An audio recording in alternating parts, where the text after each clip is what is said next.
On Christmas Day 2004 near Indonesia, a fishing boat is hit by a severe storm. On land, a weather center detects anomalies that indicate the onset of a tsunami, so they rush to the boat's rescue. The helicopter has only 5 minutes to get the crew before they are crushed by the big wave, and although everything seems to go relatively smoothly, Mr. Kang, one of the members, is trapped under some boxes, preventing him from getting out. His friend Man-sik tries to help him with all his might, but his attempts have no effect, so he's rescued and watches his friend succumb to the weight and force of nature. A couple of days later, the tsunami event caused a national impact, with damages in places like India, Indonesia, and Sri Lanka, leaving thousands dead and injured. 5 years later in the summer, Man-sik is trying to pull out a loose tooth of his son Sung-yun on the beach, but then a friend appears and tells him that he must leave with him immediately. On the street, the owner of a seafood store complains to a girl for selling fish in front of her stall, accusing her that her attitude stems from being an orphan. The conflict escalates to blows, but they are promptly separated by Man-sik, who reveals himself to be the lady's son and the head of the Prosperity Association. He overly protects this girl for being Yun-hee, the daughter of his former shipmate, whom he swore to take care of. While he has a high regard for Yun-hee, she assures him that she doesn't need his protection. At that moment, a group of investors appears together with Yuk-jo, a businessman who assures that Haeundae is a tourist site suitable for investment, but just at that moment he is assaulted by one of the citizens, who criticizes him for taking advantage of the town's situation to become richer. Meanwhile, geologist Kim Hui warns a board of investigation about the dangers of a possible new tsunami. Kim Hui's personal life takes a toll on him as he is in the middle of a divorce with his wife Eugene. Outside the meeting, Kim Hui is surprised by Jimin, his daughter with Eugene, but who is unaware of their relationship, and who remains part of the woman's new family. Back on the beach, 3 girls are surprised by 3 boys, who take them on a yacht out to sea. One of them, Himi, doesn't look so impressed, but the others ask her to go with the flow to take advantage of this opportunity. Parallel to this, local bum Dong-chun and Sung-yun plan a scam where he pretends to be blind, while the boy sings pretending to be badly injured. This seems to work, with Jimin taking pity on the situation in the streets. On the yacht, the Himi falls overboard while trying to smoke a cigarette, with everyone else distracted by the music. To her luck, a patrolling lifeguard appears, but in his attempt to rescue her, he knocks her out and jumps into the water to get her. As he does so, Himi becomes desperate and begins to choke him, but he knocks her unconscious and manages to save her. He gives her mouth-to-mouth resuscitation, but the girl wakes up and bites his lip, so the lifeguard hits her again to knock her out. On the shore, Man-sik greets Yun-hee and hands her a bag full of vegetables. The two talk about Sung-yun's whereabouts, and Man-sik receives a call from the police station, where he discovers that his son was arrested for the attempted scam. Upon arrival, Man-sik starts fighting with Dong-chun while his son cries in despair. At the conclusion of the bitter scene, father and son go to Yun-hee's stall to get something to eat, where Man-sik gets drunk easily, and are visited by Hyung-sik, Man-sik's younger brother, and who turns out to be the lifesaver from before. A family compliments the boy's appearance, who reveals that Yun-hee is not his mother, as the real mother abandoned them. The situations continue unfolding, with Yuk-jo losing shareholders, Kim Hui receiving news of new tsunami activity from Japan, and Man-sik's friends saying that his feelings for Yun-hee are now more than evident. Man-sik's mother shows up to threaten against Yun-hee, but as usual, the man defends her. The 3 yacht boys show up to eat at Yun-hee's stall, and after serving them, she talks to Dong-chun, whom she forces to accompany her on her daily catch. Man-sik shows up before they set sail, inviting the girl to a baseball game with Sung-yun, to which she accepts. A group of lifeguards listens to the game on the radio, and one of them asks Hyung-sik what happened to his lip. When they tell him that the person who did that must have been crazy, Himi appears to talk. She tells him that he should take responsibility for the injuries he caused her, and intervenes in his call to wait for his answer. Late at night, she tells her friends that she will be back late, as she has an increasingly close conversation with Hyung-sik.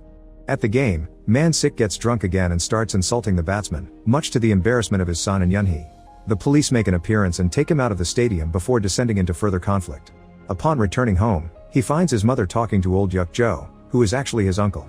After insulting him before leaving, Man-sik kicks his dog, receiving a scolding from his mother. At the dock, Dong-chun accompanies Yun-hee, who receives a note from Man-sik. Just then, the young men from the yacht arrive and threaten Yun-hee and tell her that she gave poisoned food, making one of them sick. Dong-chun tries to defend her, but the 2 boys outnumber him in strength. That's when Hyung-sik shows up to defend his friend, beating the boys. In bed, Man-sik complains of a stomachache, and while trying to get some medicine, which he mistakes for shampoo, one of his friends tells him about the conflict at the dock. The police show up to arrest Dong-chun and Yun-hee, both for the fight and for selling poisoned food. Watching them drive off in the patrol car, Man-sik starts foaming, and is taken to the hospital for a stomach pump. Because of his conflict last night, Hyung-sik is given the job of a coastal nursery attendant, where he attends to a crying lost girl, who claims to know her mother's number. The girl turns out to be Jimin, and after contacting her mother, Kim Hui goes to pick her up, feeling awkward about being next to his own daughter. Yuk-jo formally asks Man-sik to move his business, but Man-sik reproaches him that it was his fault that the expedition from years ago went so badly, after forcing them to set sail in adverse conditions. The businessman has no choice but to turn to Dong-chun to convince Man-sik, promising him a store if he succeeds. Eugene shows up to pick up Jimin, scolding her for getting lost. Kim Hui asks her not to be so harsh on the girl, but Eugene reproaches the man's absence as a father. Right after, Himi reproaches Hyung-sik for not telling her about his change of position, as she had been looking for him all day. The two share a meal, where Himi mentions studying for being an actress, giving him an acting sample too realistic for the people around them. Man-sik talks to Yun-hee, and they both mention her father's memorial, remembering the first time they met, when Man-sik saw Yun-hee's father as a leader. However, in a flashback, it is shown how Yun-hee's father was caught in the storm due to an error in judgment on Man-sik's part, which causes the man to self-sabotage his intentions with Yun-hee. As they continue their outing, Himi tricks Hyung-sik into kissing him and biting his lip again, with the girl's friend spying on her from a distance, still resentful from the dock fight. In the morning, Kim Hui warns his boss about the possibility of a mega-tsunami, a wave that could reach 50 meters at least, and even reach 100 meters in the worst-case scenario. If so, they should evacuate as many people as possible in just 10 minutes. At Mr. Kang's grave, Yun-hee confesses her feelings for Man-sik, standing by his side, and asks her father to make the man understand the hints she always gives him. Man-sik breaks down in tears, apologizing to the grave of his former friend. He and his brother meet and talk about their women's case, unable to give each other good advice. As he arranges another outing with Himi, Hyung-sik is intercepted by the yacht boys, who beat him up and tell him never to see Himi again. After finishing her dinner, Yun-hee talks to Yuk-jo, who is happy that his project is on track. Apparently, Yun-hee is the only person Yuk-jo has any regard for, perhaps out of respect for his deceased father. As he leaves, Man-sik arrives, who is less than pleased with the old man's presence. He invites Yun-hee to a boat, where he decorates the deck with a romantic theme, and waits for the fireworks to propose to the girl. Despite being amused by the idea, Yun-hee tells a nervous Man-sik that she will think about it, and give him an answer early tomorrow morning. If there is a red ribbon tied to her boat, that means she would accept the proposal. From a distance, everyone watches the fireworks in awe, except for Himi, who scolds Hyung-sik for missing their date. He just turns around and tells her that they should stop seeing each other. Dong-chun feels pressured for not having a formal job, and in the middle of a conversation with Yun-hee, he learns about the marriage proposal, so he decides to reveal to her the real cause of her father's death. The seabed near Tsushima Island begins to crack, creating an underwater fault. The next morning, Man-sik is disappointed to find that not only is there no red ribbon, but Yun-hee's boat has sailed away, leaving him stranded. He encounters Dong-chun, who confesses telling Yun-hee the truth about his father. Man-sik lunges at the snitch, but the battle is suddenly stopped by a seagull that crashes into Dong-chun's car. As they watch the sky, they notice how the birds seem to fly away from the area, for they foreshadow something bad. Kim Hui tries to convince his boss to evacuate the entire region before tragedy strikes, but he says that if they do, they will be a laughingstock. He warns Eugene about the threat, but she believes it is an attempt to sabotage her career. At sea, Yun-hee regrets what happened, and decides to get rid of the red ribbon. She goes to Yuk-jo and tells him that she will be leaving Haeundae next week, leaving the old man confused and sad. The underwater break situation becomes untenable, and a state of emergency is reported, announcing it to the entire city. Just as Yun-hee and Man-sik meet, the earthquakes begin, and all the people on the beach fall from the tremors. Disasters start to happen, with Dong-chun and Yuk-jo crashing their cars, Eugene getting trapped in an elevator and a cargo ship being capsized at sea.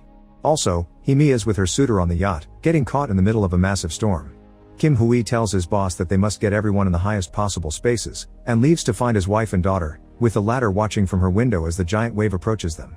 The beach gradually runs out of water, with people running for shelter and causing havoc in the city. Man-sik and Yun-hee flee too, with the wave forming behind them, of a size that can cover almost the entire region. Dong-chun meets Sung-yun and his grandmother in the middle of a bridge. He tries to help them, but the lady goes into a catatonic state, and no matter how hard they try to run, they cannot outrun the wave behind. The tsunami covers the coasts, the streets and destroys the buildings, reaching the highest floors, with no place to take refuge. Everyone runs as fast as they can, but the end is inevitable, and in less than 10 minutes, all of Haeundae is engulfed in a blanket of water, leaving only the tallest building standing. Dong-chun walks on the bridge, seeing the debris beside him and looking for Sung-yun, but then realizes that right next to him is the cargo ship, now hanging vertically on the bridge, about to fall. He manages to dodge all the cargo that is bearing down on him, but many people are not as lucky in the city. Man-sik and Yun-hee try to quickly climb a light pole before a piece of electrical equipment falls near them. In the distance, old Yuk-jo also manages to save himself from falling into the water. Meanwhile, Kim Hui goes to look for Jimin in her apartment, which is completely flooded. He manages to catch her just before she falls into the void, being on the second to last floor of the building. Hyung-sik goes in the helicopter to rescue the distress calls on the high seas, and comes across Imi and her suitor, who makes their rescue more difficult by panicking. Seeing that he is a burden, she decides to knock the guy out in the same way Hyung-sik did when they first met. She manages to be rescued, but Hyung-sik tells her that he must stay to rescue the unconscious man. Eugene, still in the elevator, manages to communicate with Kim Hui and her daughter on the roof, telling them about her situation. Eugene confesses to Jimin that the man next to her is her real father, cutting off the call as she loses strength and gets underwater. Father and daughter fear the worst, unaware that downstairs, the building's janitor manages to open the elevator door, rescuing Eugene in the process. On the bridge, Dong-chun manages to save a cigarette, but after a careless attempt to light it, he accidentally throws his lighter into a fuel leak on the ship, setting off a chain reaction that causes everything to explode, with tons of debris falling into the city and adding to the danger. While being rescued, Himi's suitor becomes desperate and falls back into the water, with Hyung-sik coming to his rescue despite Himi's warnings in the helicopter. The situation is quite tense with Man-sik and Yun-hee, as the former manages to climb up, but falls into the water, and although his beloved holds his hand, he can't help but slip, confessing his love as a last gesture before leaving. Yun-hee watches in horror as Man-sik is swept away by the current, but just then Yuk-jo appears, grabbing Man-sik with an injured arm to avoid his path. He manages to rescue him, and as he gives a smile to his nephew and Yun-hee, he is rammed by a giant sign, carried away by the current. During the helicopter rescue, the rope holding Hyung-sik and Imi's suitor breaks a little because it can't support so much weight, so Hyung-sik makes a strong decision. He decides to sacrifice himself, asking his rival to give Imi his watch, which she always liked. Despite the cries and pleas, the lifeguard ends up making the ultimate sacrifice, smiling from the surface at his beloved, only to be swept away by a wave. At the top of a building, Eugene is reunited with Jimin and Kim Hui, but they see another wave approaching in the distance, so they tell the rescue team that they are with a little girl, so they must give priority to save her. They manage to get a lady to hold her, but the parents can only watch their daughter soar through the air, saying goodbye forever. The pair share one last hug, with Kim Hui apologizing for everything. The rescuers go back over the building's roofs, and Dong-chun along with Mansky's mother, watch as Sung-yun struggles to swim, trying to save him. Some time later, a service is held to honor the rescuers who gave their lives for the city, including Hyung-sik. Among those present are Man-sik, his mother and son, Yun-hee, Himi and her friends who were able to survive, with her keeping Hyung-sik's special watch. Murals are made to honor the fallen, including Yuk-jo, Kim Hui and Eugene, and on the beach, Jimin and Sung-yun talk about what happened, with her asking him if they had met before, not remembering the scam from the beginning. The boy tells her no and they part ways. As they clean up, Man-sik's friends comment on how old Yuk-jo cancelled his contract on behalf of the merchants in the area, about how Dong-chun's mom perished while buying a pair of shoes for him, and that Dong-chun received an award for saving several people during the disaster. Dong-chun mourns the loss of his mother holding a picture of her. Man-sik and his family go to his aunt's house, where his mother gives them life advice and hugs Yun-hee, forgiving her for everything. At the dock, Yun-hee sees the debris of her tent, and finds the red ribbon from earlier. Man-sik intercepts her and steals the ribbon, but it slips away and flies with the wind to the sky. Make sure to subscribe and turn on notifications so you can watch more videos like this. Thanks for watching.